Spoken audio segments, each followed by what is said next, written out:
In a small town, there lived a boy named Ryan. He was very smart. He had so much potential that he could do anything he wanted. He had a big dream. He wanted to become a doctor. Everything was going well, and his goal was clear. But Ryan had one big problem. He couldn't control his own mind. Ryan's mind was always restless. Every time he sat down to study, his mind would start to wander. Sometimes toward his phone, sometimes to Facebook or YouTube, and sometimes into daydreams. He often told himself, "Oh, there's still a lot of time. I'll study later." But the funny thing was that later never really came. His parents and even his teachers at school would tell him how important it was to study with full focus. But Ryan believed that if someone is smart, they will succeed. He thought nothing else was needed. One day, the results of the school's scholarship exam came out. Ryan had hoped in his heart that if he won the scholarship, his dream of becoming a doctor would become a little easier.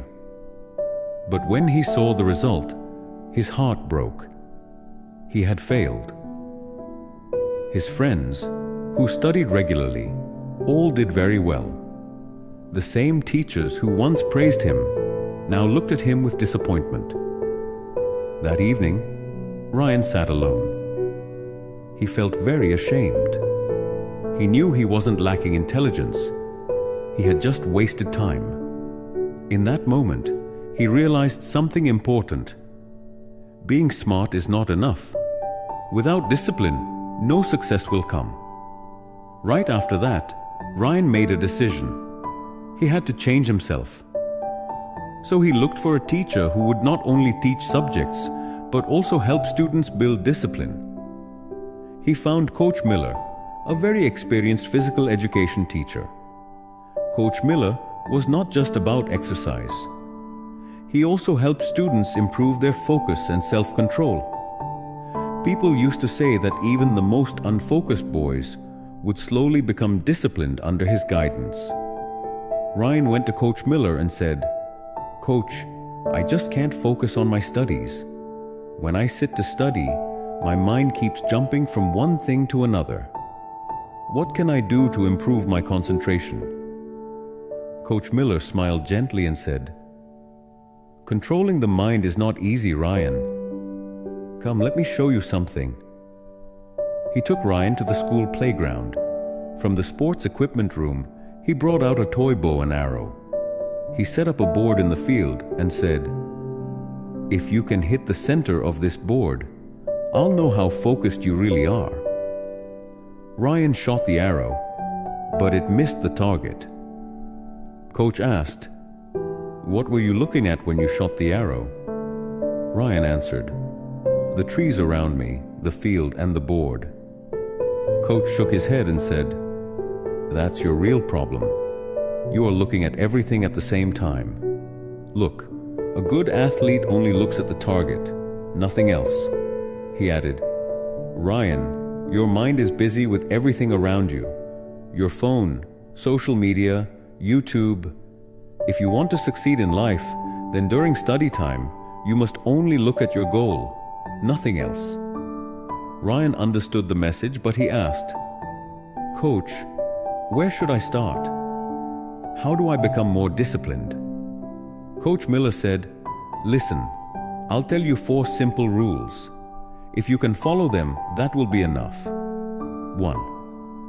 Control your thoughts. Whenever your mind goes in another direction, remind yourself, "This is my study time. I must focus now." 2. Make a routine. Create a daily schedule. Decide when you will study and when you will rest. You'll see, your brain will slowly start to follow the routine. 3. Keep distractions away. Your phone, TV, and useless apps steal your time. Keep them away while studying. 4. Practice every day. Nothing happens in one day. Build small habits every day. This is the real key to mental discipline. Ryan listened carefully to everything the coach said. He made a strict routine for himself. He turned off his phone while studying. Every time his mind wandered, he reminded himself, "My goal is to become a doctor." At first, it was very hard, but slowly, his focus started to improve. After some time, he was able to study for hours without getting distracted. A few months later, he took another important exam. This time, he didn't just pass, he came in first place. Ryan knew this wasn't just luck or talent. It was the result of his discipline and focus. About a year later, when he stepped on the stage to receive a scholarship, he remembered something Coach Miller had told him. "The mind is like a wild horse. If you don't control it, it will drag you wherever it wants. But if you train it, it will take you to your destination." From that day on, Ryan held on to one principle: train your mind with discipline, and success will follow you. If you feel this story should reach more people, please like and share the video. And don't forget to subscribe to our channel to stay with us. I'll be back again with another inspiring story. Till then, be patient, be thankful, and keep moving forward in life.